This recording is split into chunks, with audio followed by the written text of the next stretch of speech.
Che cosa mi dice? Anche una E noi non dobbiamo parlare. Niente. Niente, dai, cioè. Non potete dire nulla?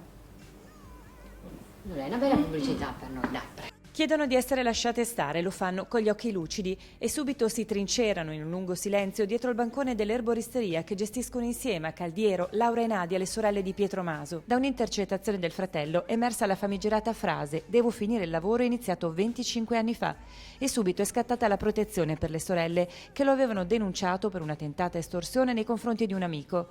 Lo avrebbero fatto proprio per evitare che il fratello compisse atti ingiustificati per bloccarlo in tempo. Eppure il gesto è tornato loro indietro come un boomerang, anche perché la Procura di Milano ha emesso questa settimana per la vicenda un foglio di via per Pietro Maso.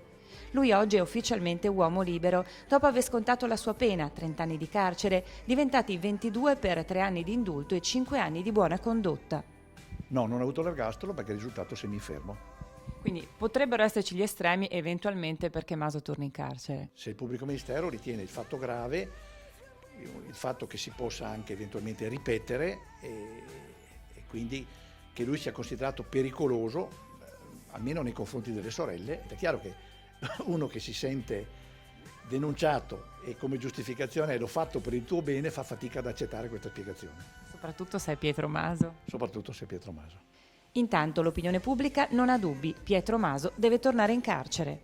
Di metterlo in carcere e deve rimanere lì a vita. Spero che la giustizia faccia il suo dovere a difenderle soprattutto. Cosa vuol dire? Sono pochi quelli che ha fatto per me, ho ucciso una mamma e un papà.